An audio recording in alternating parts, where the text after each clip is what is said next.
नमस्कार.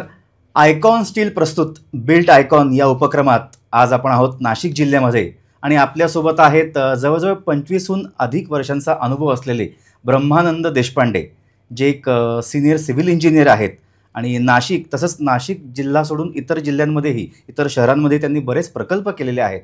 तर आपण त्यांची छान गप्पा मारणार आहोत, त्यांचे विचार जाणून घेणार आहोत आणि यांच्याकडनं या क्षेत्रासाठी काही शिकवण घेणार आहोत. तर ब्रह्मानंदजी, आपलं स्वागत या प्रकल्पामध्ये. धन्यवाद. सगळ्यात प्रथम आपण थोडंसं फ्लॅशबॅकमध्ये जाऊया की या क्षेत्रामध्ये यायची तुमची प्रेरणा काय, किंवा तुमचं शाळा, तुमची कॉलेज कुठलं होतं? माझी बेसिकली जे मी 10th केलं होतं ते सेंट झेवियर्स आणि सेंट जोसेफ्स या 2 शाळांमधनं मी केलेलं होतं. एक सोलापूरला होती, एक कोल्हापूरला होती. तिथनं मग 12वी मी कोल्हापूरमधनं केलं आणि त्यानंतर मग सोलापूरलाच वालचंद इन्स्टिट्यूट ऑफ टेक्नॉलॉजी इथं मी माझं BE 1998मध्ये पूर्ण केलं. असं आहे. मग त्यानंतर 12वीलाच असताना साधारण जे बेस म्हणतो आपण की जे बेसिक कोर्सेस असतात इंजिनिअरिंगचे, इंजिनिअरिंगच करायचं ठरवलेलं होतं. तर त्याच्यामध्ये मग सिव्हिल का नाही, कारण that is the mother of all branches असं म्हणतात, म्हणून सिव्हिल इंजिनिअरिंग मी घेतलेलं होतं. Okay, so good. म्हणजे civil is mother of all branches is good thought. Yes. So मला हे विचारायचं वाटतं, पुढचा प्रश्न, की तुमचं शिक्षण सुरू झालं आणि तुमची आवड या क्षेत्रासाठी निर्माण झाली, तर त्या आवडीपासनं, त्या शिक्षणापासनं तुमचा पहिला प्रोजेक्ट मिळेपर्यंत तुम्हाला काय संघर्ष करावा लागला, किंवा तो प्रवास कसा होता? काही अडचणी होत्या, सांगू शकाल? अडचणी असं नाही म्हणता येणार, कारण 1998मध्ये पासआउट झाल्यानंतर मी लगेचच जॉबला लागलो होतो. हां, पण जॉब करता करता थोडं असं वाटलं की जे आपण दुसऱ्यांसाठी करतोय ते आपण स्वतःसाठी का नाही करावं. ते पण जर देशाच्या उन्नतीसाठीच काम करत आहात तर आपण पण स्वतःचा आपला वैयक्तिक ठसा उमटू का नाही त्याच्यामध्ये. म्हणून मग आम्ही स्वतःचा बिझनेस पार्टनरशिपमध्ये आम्ही चालू केला. आणि मग त्यानंतर प्रोजेक्ट्स मिळवण्यासाठी जे काय लागणार होतं त्याचं बॅकअप किंवा ओळखी वगैरे जे असतात, तर त्या आम्ही ज्या जॉब करत होतो तेव्हापासूनच ओळखी कशा करायच्या, ओळखी कशा ठेवायच्या, रिलेशन्स कसे मेंटेन करायचे, प्रोजेक्ट्सला काय लागतं काही नाही, किंवा फायनान्स कसा हे करायचा, हँडल करायचा, लेबर, मटेरियल, त्यानंतर मशिनरी हे कसं मॅनेज करायचं, हे सगळं जे जॉबमध्ये शिकलो होतं तेच इथं आता इम्प्लिमेंट करायचं, स्वतःसाठी करायचं ठरवलं होतं. वा सर, तुम्ही खूप छान म्हणजे विचार मांडलात की जे काय करायचं ते राष्ट्राच्या उन्नतीसाठी करायचं. Yes, definitely. खूप छान. तर जो तुम्ही पहिला प्रोजेक्ट मिळवलात, तर त्याच्याबद्दलच्या काही तुमच्या आठवणी आहेत? म्हणजे तुमचा एखादा आयकॉनिक प्रोजेक्ट आत्तापर्यंत तुमचा कुठला असेल? तसं कसं आहे माहिती आहे का, की एव्हरी प्रोजेक्ट म्हणजे जसं आपण म्हणतो की for every mother her child is precious. त्यामुळे माझा कुठलाही प्रोजेक्ट जो असतो तो माझ्यासाठी तेवढाच प्रिय असतो जेवढा मग तो छोटा असो किंवा मोठा असो. सो माझा प्रत्येक प्रोजेक्ट जो आहे आम्ही करतो तो म्हणजे असं डिफाईन नाही करता येणार की कुठला आवडता, कुठला चांगला, कुठला वाईट. एव्हरी प्रोजेक्ट मग तो छोटा असो किंवा मोठा असो, that is a monument for me. वा, एक छान कौटुंबिक तुम्ही याला एक रूप दिलत की नॅचरली ते वसुदैव कुटुंबकम आहेच आपलं. नक्कीच नक्कीच. तर आता या कुटुंबामध्ये बरेच जण असतात, काही स्किल्ड असतात तर काही अनस्किल्ड असतात. बरोबर. तर जे अनस्किल्ड कामगार आपण ज्यांना म्हणतो की अकुशल किंवा अप्रशिक्षित कामगार आपण त्यांना म्हणतो, तर त्यांच्यावर आपल्याला खूप काम करावं लागतं.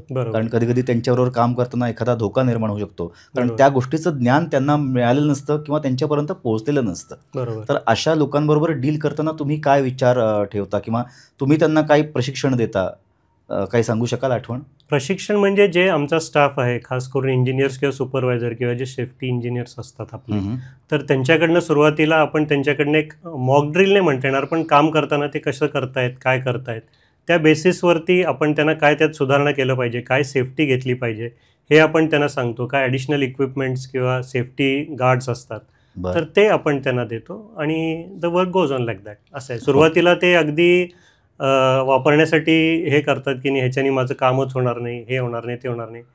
ते सुरुवातीला जसं आपण सायकल, अरे बापरे एवढी सायकल आहे, कसं चालवायला जमेल मला, पण जेव्हा पहिला पाय मारतो आणि हळूहळू कॉन्फिडन्स येतो तसंच त्याचा पण डेव्हलप होऊन जातो. बरोबर बरोबर. खरंच it takes time but it happens. म्हणजे शिकून शिकून हळूहळू म्हणजे आपण प्रगल्भ होत जातो आणि विकसित होत जातो. तर याच नोटवर आता मला विचारायचं आहे की जसं आपण म्हणजे प्रगती करतो तसं प्रत्येक गोष्टीचा प्रकार आणि आकार वाढत जातो. तर त्याच्यासाठी काय लागतं, महत्त्वाचं तर बजेट. पण ते सांभाळताना आपल्याला क्वालिटी पण सांभाळावी लागते. तर बजेट वर्सेस क्वालिटी, ह्याचं समीकरण तुम्ही कसं मॅनेज करता? नाही, एक तर क्वालिटीला आपण हे देतोच, पहिला प्रायोरिटी असते, प्राधान्य असतंच त्याला.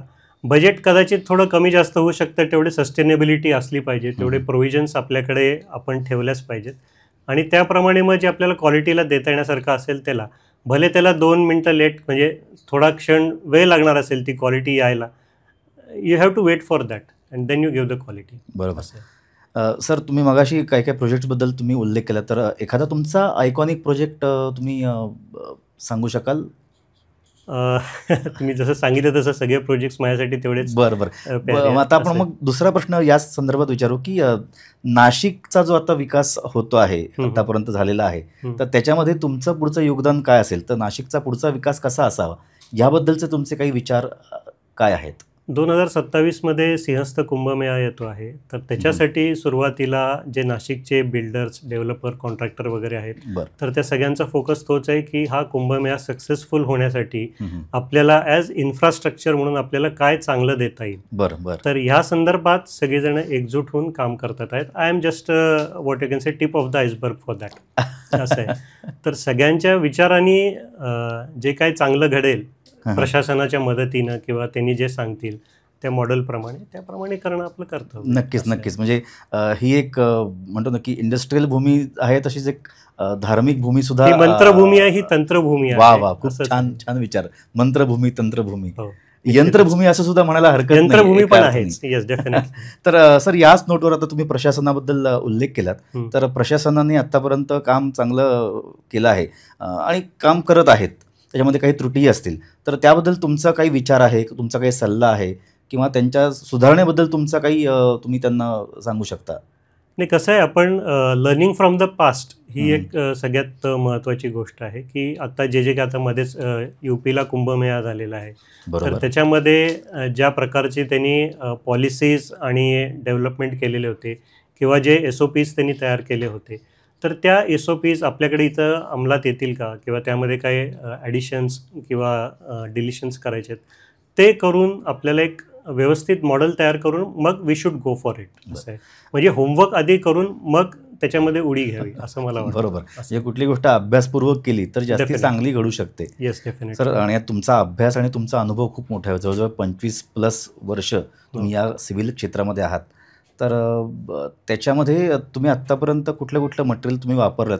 उदाहरणार्थ आयकॉन स्टीलचा वापर तुम्ही त्याच्यामध्ये कधी केला आहे? हो, आयकॉन स्टीलचा आम्ही केलेला आहे आणि आम्हाला रिझल्ट्स त्याचे चांगले आलेले आहेत. जे तुम्ही सुरुवातीलाच विचारलं होतं की क्वालिटीबद्दल तुमचं काय हे आहे, तर definitely icon is one of the brand की जे कंटिन्युअसली क्वालिटी देत आहे. म्हणजे त्याच्यामध्ये आम्ही ॲक्च्युली सांगायचं म्हणजे जेव्हा आम्ही कुठलीही गाडी स्टीलची मागवतो, तर त्याच्याबरोबर टेस्ट रिपोर्ट्स किंवा बिलिंग, E-वे बिल्स, हे सगळे त्यांचे व्यवस्थितच येत असतात, येत राहतील हीच अपेक्षा आहे आणि आम्हाला क्वालिटीमध्ये त्यांच्याबद्दल कधीच काही प्रॉब्लेम आलेला नाही आहे. Okay, great. सर, आता ह्या नोटवर मला असं विचारायचं की तुमचा एवढा अनुभव आहे, एवढा अभ्यास आहे आणि तुमचा जो विचार आहे तो पूर्णतः राष्ट्रीय याच्यातनं तुम्ही विचार करत असता कायम, हे आत्तापर्यंत मला जाणवलं तुमच्या बोलण्यात. तर आपल्या नवीन तरुणांना जे या क्षेत्रामध्ये येऊ इच्छितात किंवा जे या क्षेत्रात आहेत आणि ज्यांना याच्यामध्ये प्रगती करायची, स्वतःचा विकास करायचा आणि सर्वांगीण विकासाबरोबर राष्ट्राचा पण विकास करायचा आहे, त्यासाठी तुमचा एखादा काहीतरी कानमंत्र किंवा एखादा गुरुमंत्र जर का तुम्ही देऊ शकलात आमच्या श्रोत्यांना? मी एवढंच सांगू शकेन की जे काय तुम्ही शिकलेलं आहात ते मनापासून इम्प्लिमेंट करा. त्याच्याने देशाचाच म्हणजे अर्थातच राष्ट्राचाच फायदा होणार आहे, नुसतं कंपनीचाच नाही तुमचा. तर जे काय ते गिव्ह युअर 100% आणि build your values, implement your values and build the nation. एवढंच सांगू शकतो मी आत्ता. खूप छान विचार आहेत ब्रह्मानंदजी तुमचे. खूप छान वाटलं तुमच्याशी बोलून. आत्ता आपण बोलत होतो ब्रह्मानंद देशपांडे यांच्याबरोबर, ज्यांना 25हून अधिक वर्षांचा सिव्हिल इंजिनिअरचा अनुभव आहे, ज्यांना आत्तापर्यंत पुरस्कार मिळालेले आहेत आणि ज्यांचा प्रत्येक प्रकल्प किंवा त्यांचा प्रत्येक विचार हा राष्ट्राच्या हिताशी निगडीत आहे आणि तोच विचार त्यांनी दिला की तुम्ही मनापासून काम करा, जे काही कराल ते छान करा आणि त्या कामामध्ये तुमचं योगदान असेल राष्ट्रासाठी देखील, राष्ट्राय हिताय. बरोबर? येस, नक्कीच. तर तुमच्या पुढच्या आयकॉनिक प्रोजेक्टसाठी आमच्याकडनं अनेक शुभेच्छा. धन्यवाद.